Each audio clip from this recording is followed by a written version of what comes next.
When Irving Thalberg died, they said Norma Shearer's career died with him.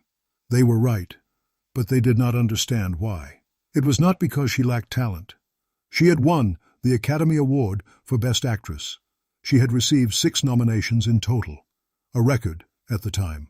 She had built herself through a combination of ferocious ambition and physical discipline that the people around her found alternately inspiring and exhausting, from an unphotogenic cross-eyed extra in Poverty Row B pictures to the First Lady of the screen, the title MGM had given her because no other title seemed adequate.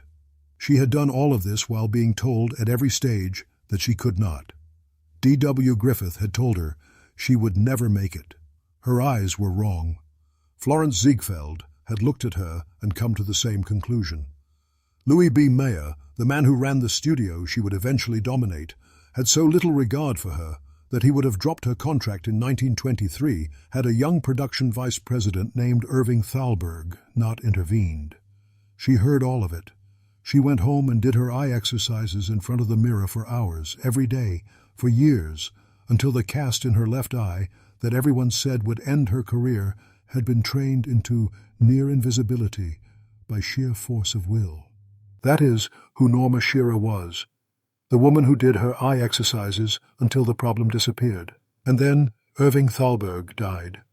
He was 37 years old.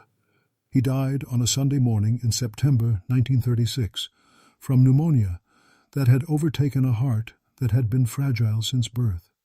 He died in the same house where they had built the most powerful marriage in Hollywood, and the career she had constructed on the foundation of that marriage went with him, not because she could not act, but because she had built her entire strategy on a man whose death nobody had adequately planned for. What followed? Affairs with a married gangster, a teenager, and a future president's friend. The most famous roles in Hollywood history that she turned down one after another until there were no more to turn down. A ski instructor, 11 years her younger. A final decade in the motion picture country home, where her second husband visited her every day while she called him by her first husband's name. In the next hour, you will learn exactly how Norma Shearer built the most strategic career in Hollywood history, and exactly what it cost her when the strategy ran out. She was born Edith Norma Shearer on the 11th of August, 1902, in Montreal, Quebec, the youngest of 3 children. Her father, Andrew Shearer, owned a successful construction company.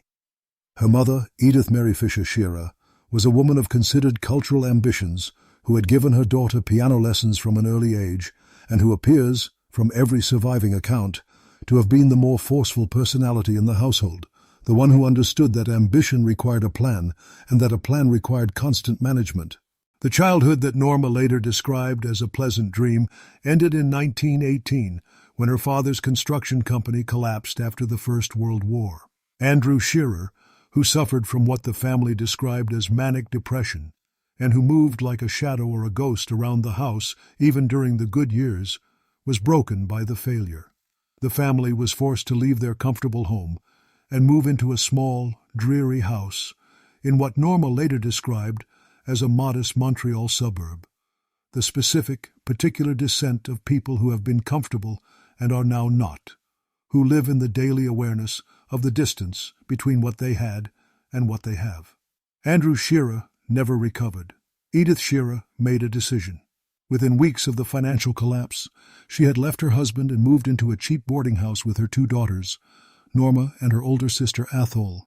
She had a letter of introduction, obtained from a local theater owner in Montreal, addressed to Florence Ziegfeld in New York. She sold Norma's piano. She sold the family dog. She packed what remained. In January of 1920, the 3 Shearer women arrived in New York City. Each of them, by every account, was dressed for the occasion, meaning that whatever money they had, a portion of it had gone toward ensuring that their arrival in the city where their fortunes would be made did not look like what it actually was. 3 women with little money, no connections, and a letter to a man who had not asked to receive it. Norma was 17 years old. She had been interested in becoming a concert pianist until the age of 9, when her mother took her to a vaudeville show for her birthday. She sat in the theater and watched the performers and made an announcement at the end of the evening. She was going to be an actress. Not wanted to be, was going to be. The specificity of the language preserved. In every biographical account of this moment tells you something about the child who produced it. She did not say, "I would like." She said, "I am going to." Ziegfeld saw her. He did not think she could make it. D.W. Griffith saw her on the set of Way Down East, where she had managed to get a small extra role. She stood near a powerful arc light and introduced herself to Griffith and told him her ambitions. He looked at her face in the glare and shook his head. "Eyes no good," he said. "A cast in one and far too blue. Blue eyes always look blank in close-up. You'll never make it." She listened to this. She thanked him. She went home. She found a doctor named William Bates, who had developed a series of muscle-strengthening exercises specifically for the treatment of strabismus, the condition that caused the cast in her left eye. He gave her a regimen. She went home and stood in front of her mirror and began. She did the exercises every day for years, not occasionally, every day. The cast retreated gradually, under the sustained pressure of her will, until the camera could no longer find it in the angles she had taught herself to control. D.W. Griffith was right about the cast. He was wrong about Norma Shearer. She was 18 years old, and she had not yet met Irving Thalberg. But the quality that meeting him would reward, the absolute refusal to accept that a problem was permanent, was already fully formed. She met him on a Tuesday morning in January 1923, in the office of Louis B. Mayer Pictures in northeast Los Angeles. She had spent 3 years in New York since the arrival with the letter of introduction. 3 years of extra roles and bit parts and modeling assignments and the specific grinding persistence of someone who is absolutely certain of the destination and entirely uncertain of the route. She had appeared in a number of low-budget productions, had received her first featured billing in a film called The Steelers in 1920, and had been seen by talent scouts from the studio that would become MGM. An offer had been extended, $250 per week. She had accepted and boarded a train for Los Angeles, accompanied by her mother, feeling, as she later described it, dangerously sure of herself. When she arrived, there was no star treatment. The studio was not expecting her in the way she had expected to be expected.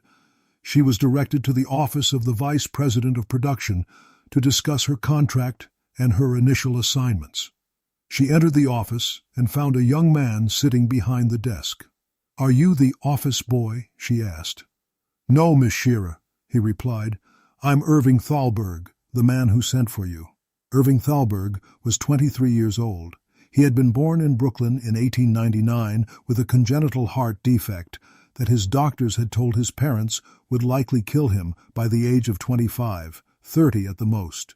He had contracted diphtheria at 13 and been told he would be bedridden for the rest of his life. He had recovered, graduated from high school, taught himself stenography, found his way into the Universal Pictures Organization through a family connection, and had risen, through a combination of genuine creative intelligence, extraordinary work ethic, and a calm self-possession that the people who observed it described with the consistent word impenetrable, to become at 20 the production head of Universal Pictures.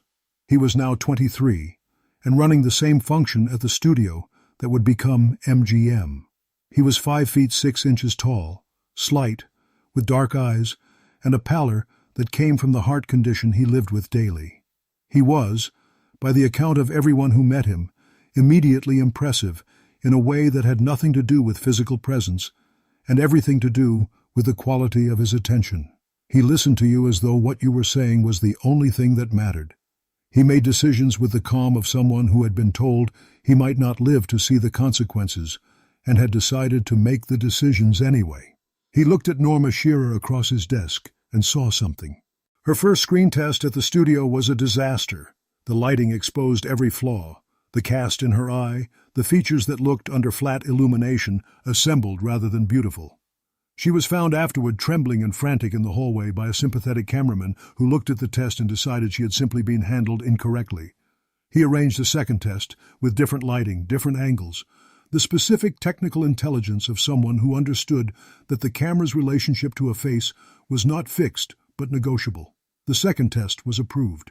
Over the next 2 years, Norma made 13 silent films for MGM. Each one cost under $200,000 to produce.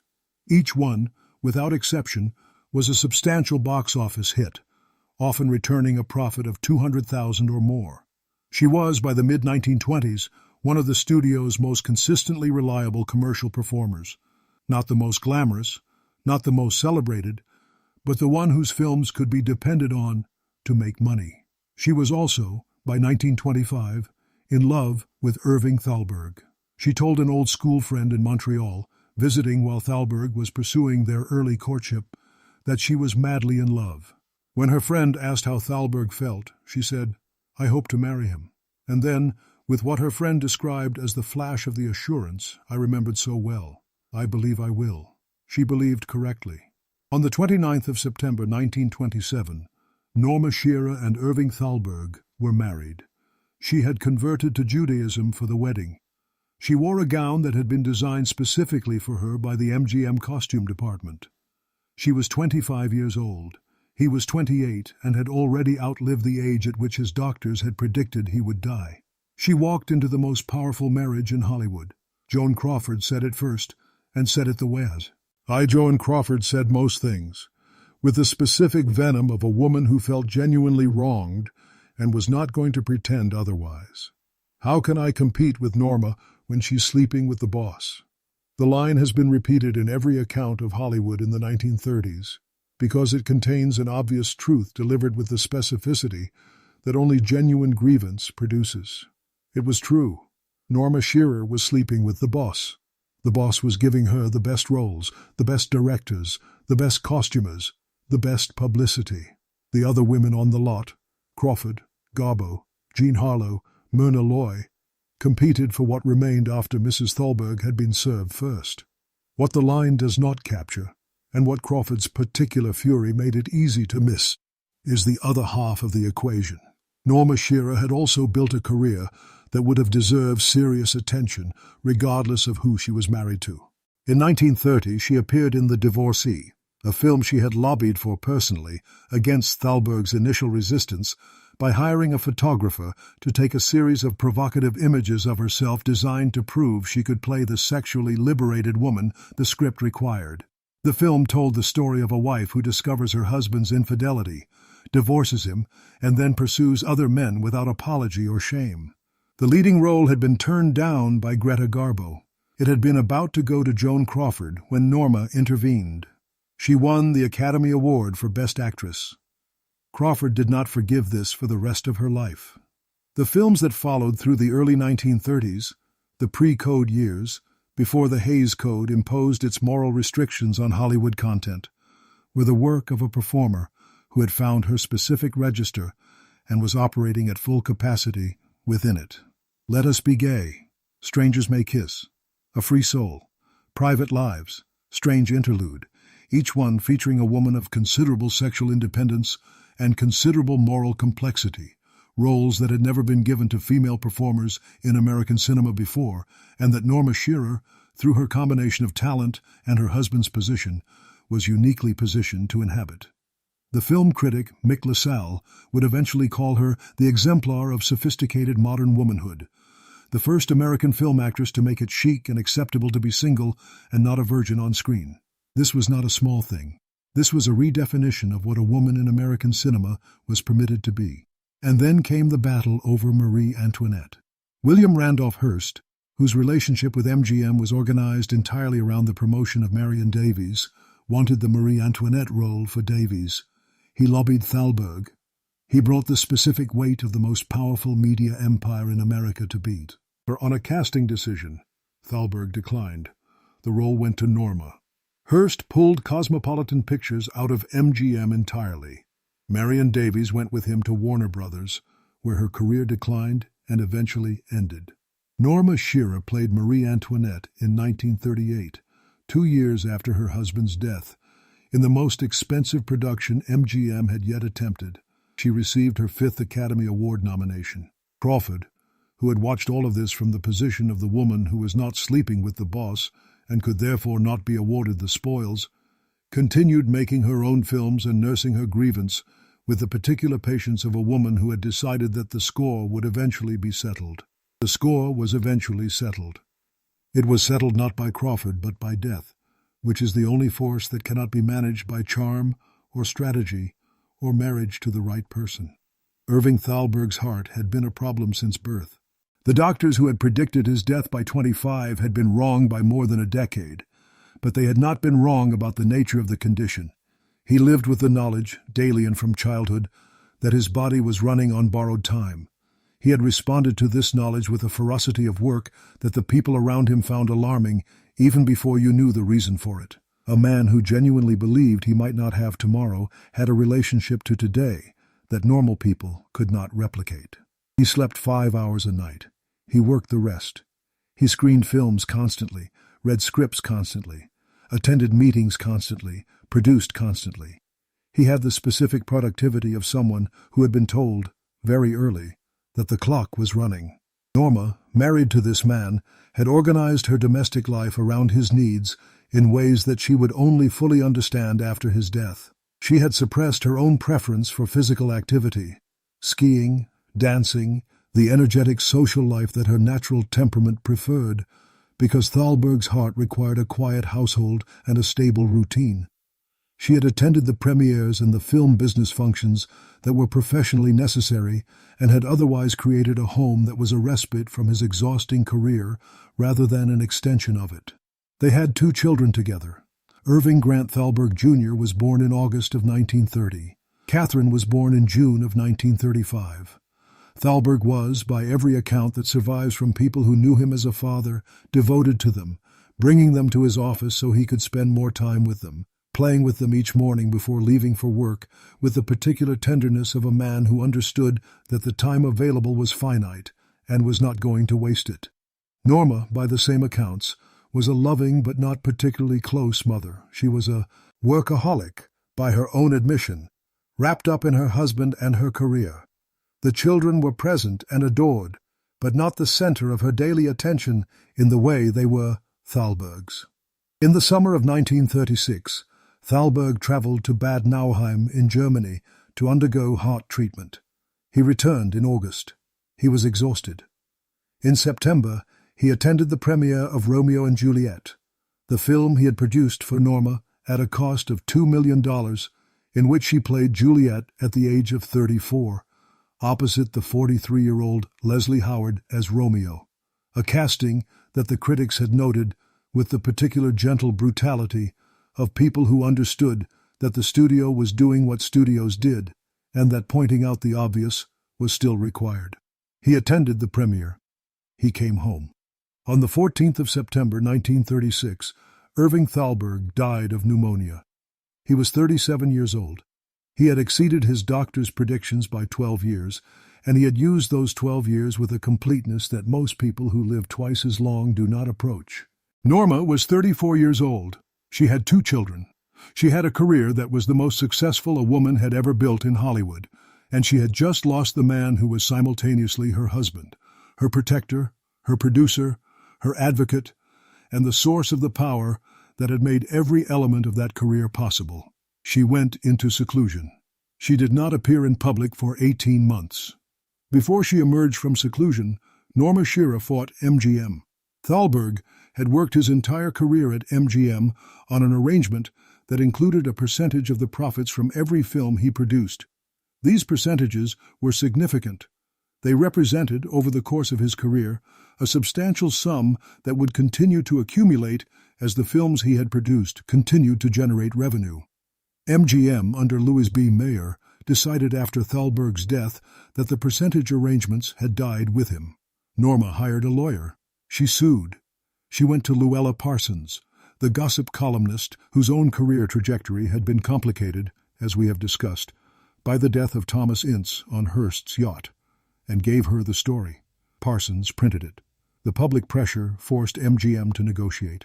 The estate eventually received more than $1.5 million in percentage payments, covering all MGM films made and released from 1924 to 1938. Norma Shearer, in the depths of grief, fighting a studio run by the most powerful man in Hollywood, had won. This detail tends to be lost in the narratives that reduce her to a woman who married her way to the top.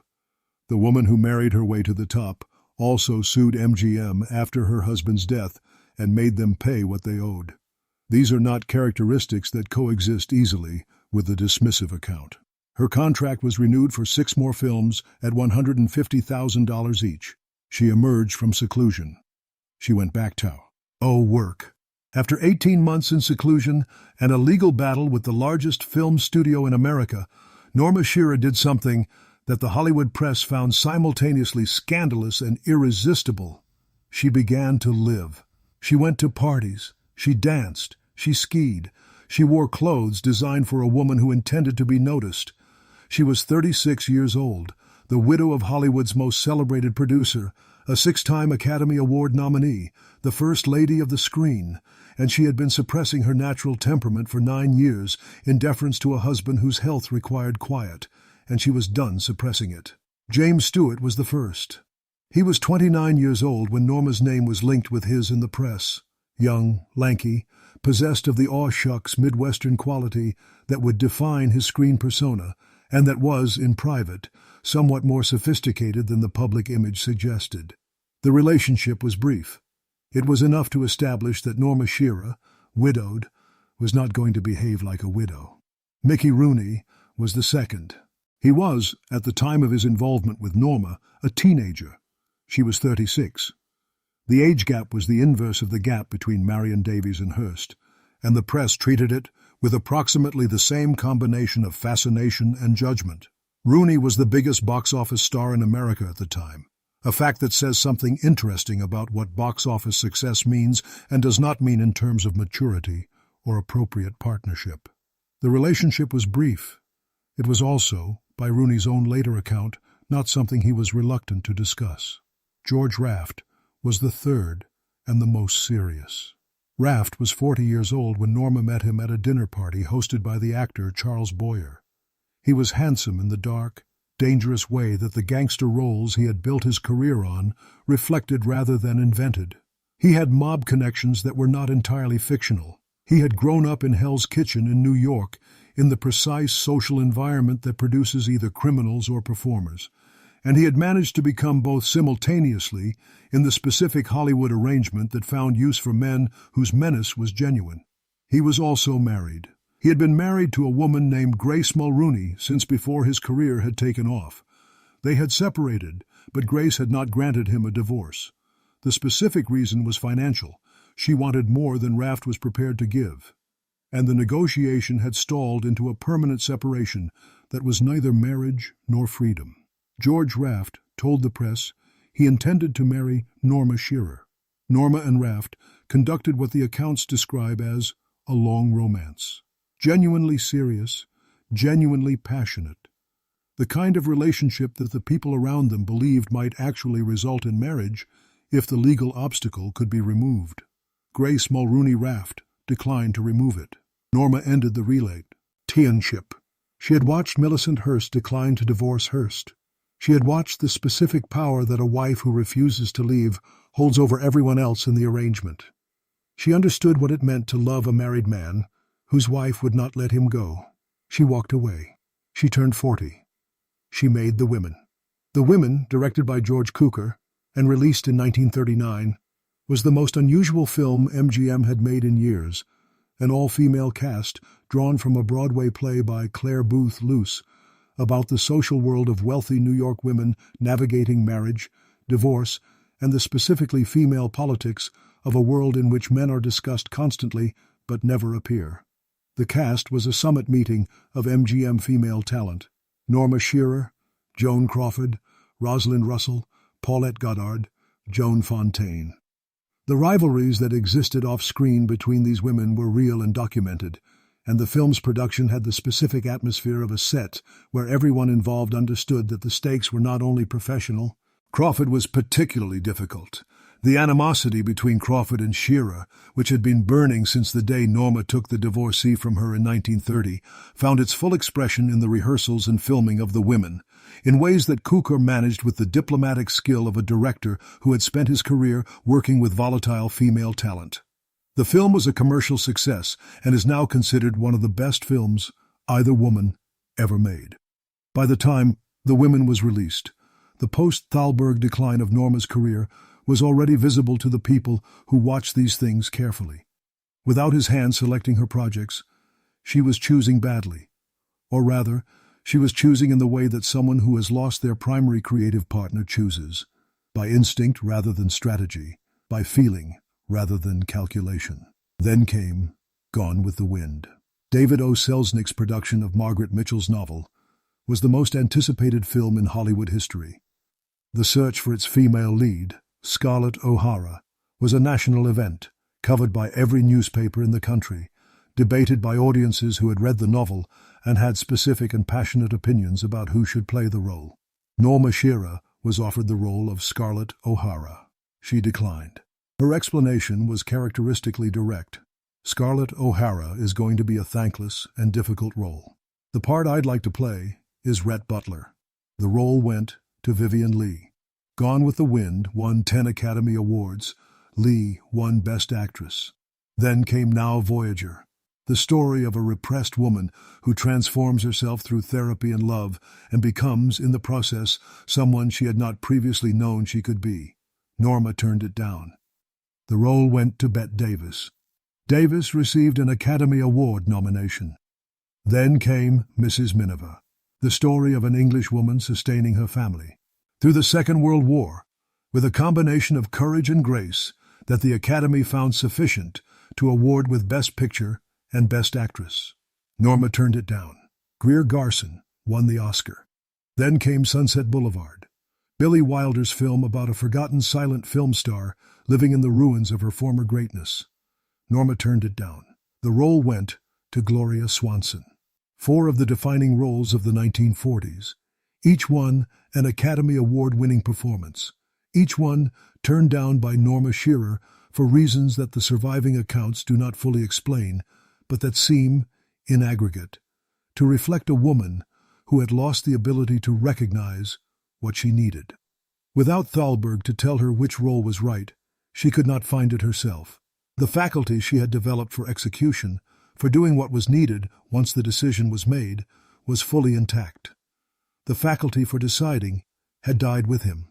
She made her final film in 1942. It was called Her Cardboard Lover, and it was, as one biographer noted, not her best. She was 40 years old. She retired. Martin Arrouge was born in 1914, which made him 11 years younger than Norma. He was French by heritage, American by birth, and a ski instructor by profession when Norma met him at the Sun Valley Resort in Idaho in the early 1940s. He had the physical vitality and the Mediterranean handsomeness that Norma, by the accumulated evidence of the men she had chosen since Thalberg's death, was specifically attracted to. He was also, by every account that survives from people who knew them both, genuinely devoted to her in the uncomplicated way of someone who had decided that loving this particular woman was the organizing purpose of his life. He was not Irving Thalberg. He made no attempt to be Irving Thalberg. He was 11 years younger than her, and he had been a ski instructor, and he was not going to produce films or manage the politics of a major studio or select roles with the creative intelligence of a man who understood story better than almost anyone alive. He was also entirely devoted and entirely present and entirely willing to organize his existence around the needs of the woman he loved. Norma had lived with 2 very different versions of that particular quality. She recognized it. They married in 1942, the same year she retired from film. She was 40 years old. He was 28. The marriage lasted 41 years, until her death in 1983. They traveled, they skied, they lived between Los Angeles and Lake Tahoe, and occasionally visited the world that Norma had inhabited before 1942. The parties, the premieres, the surviving figures of the Golden Age who were still alive and still gathering. She became gradually a recluse. The social world that had defined her existence for 2 decades was contracting, not because she was rejected by it, but because the people who composed it were dying. The MGM world of the 1930s had been a specific ecosystem that could not be reproduced and was not being replenished. The people who had known these, Thalberg, who had been at those dinners and those screenings and those Saturday afternoons at the Thalberg house, were going one by one, and what they took with them was the world they had shared. She became terrified of being seen in public without her makeup. This detail, the woman who had done her eye exercises in front of the mirror every day for years, until she had trained her eye into submission, now unwilling to appear in public without the full armor of professional makeup, contained something essential about what the years had done. She had built herself, from a girl with a cast in her eye and a mother who sold the piano, into the first lady of the screen. She had maintained the construction through iron discipline and strategic marriage and ferocious ambition. And the maintenance, in the end, was all she had left. The keeping up of an appearance that the world was no longer particularly focused on. She wrote her autobiography. Everyone who read it told her the same thing. She had removed every struggle, every difficulty, every negative moment from the account. The book was a record of a life with the life taken out of it. A version of Norma Shearer, in which nothing had been hard and nothing had been painful, and the woman who had done her eye exercises until D.W. Griffith's verdict was no longer visible had simply always been beautiful. She shelved it.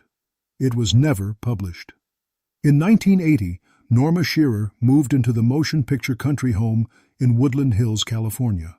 The Motion Picture Country Home was, and remains, a retirement and care facility maintained by the film industry for its aging members. Actors, directors, producers, crew, people who had given their working lives to the studios and who, in their final years, needed more than their families could provide. Marion Davies had died there in 1961. Mary Astor would die there in 1987. Norma was 77 years old when she moved in. Martin Arrouge, her husband of 38 years, had tried as long as possible to care for her at home, employing a nurse, managing the daily logistics of her increasing needs. But she had developed Alzheimer's disease, and the progression of the disease had made it impossible to continue. He visited her every day. By the account that has survived in the biographical record, Norma would often ask him, during these visits, if he was Irving. She was confused. The disease had loosened her grip on the present in the specific way that Alzheimer's loosens it, the recent past becoming inaccessible, while older memories sometimes surfaced with sudden clarity. Martin Arrouge, the man she had been married to for nearly 4 decades, the man who had devoted his life to her with a completeness that Irving Thalberg, for all his love, had divided with his career. Sitting beside her bed while she called him by another man's name, he did not correct her. He visited every day. On the 12th of June, 1983, Norma Shearer died of bronchial pneumonia. She was 80 years old. Bronchial pneumonia was the same disease that had killed Irving Thalberg at 37. She was buried in the Great Mausoleum at Forest Lawn Memorial Park in Glendale, the same cemetery where many of the people she had known during the Golden Age were interred. Her crypt is marked Norma Shearer, Arrouge. She is buried beside Irving Thalberg. Martin Arrouge, the man who had visited her every day in the Motion Picture Country Home while she called him by another man's name, lived until 1999. He was 85 years old. He had outlived her by 16 years. Lillian Hellman, the playwright, said Norma Shearer had a face unclouded by thought. The writer, Anita Luce, said that Irving Thalberg's expert showmanship had made a beauty and a star out of Mrs. Thalberg, implying that without him there was neither beauty nor star. Joan Crawford asked how she was supposed to compete with a woman who was sleeping with the boss. These 3 statements, from 3 women who knew the territory from the inside, constitute the critical consensus on Norma Shearer that has survived the decades. They say, collectively, that she was manufactured, by her husband's position, by his creative intelligence, by the machinery he controlled, that what she had was not talent, but access. Here is what the record also contains.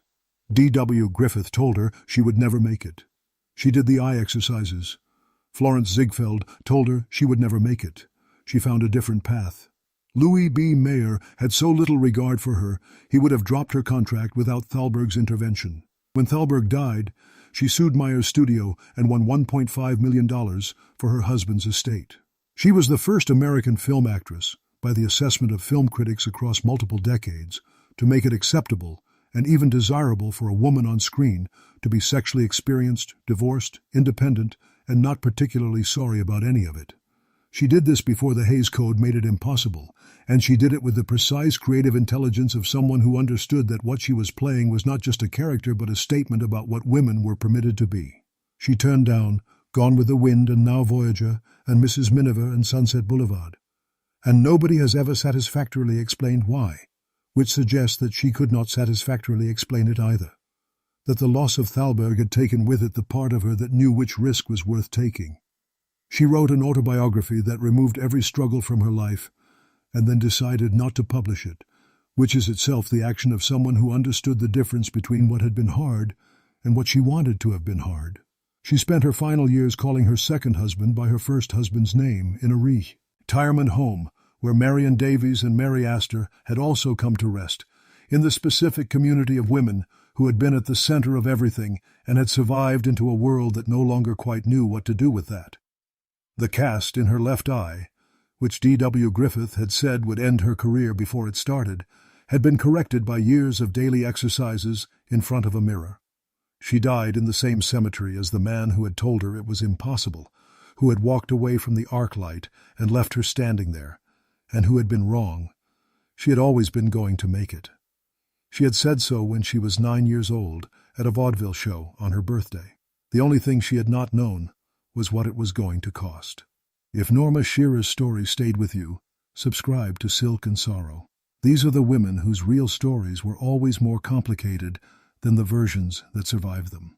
Next week, Clara Bow, the original It Girl, the woman who invented the idea of modern female celebrity, who was destroyed by the same press that created her, who spent her final years in the Nevada desert trying to outrun everything Hollywood had done to her name.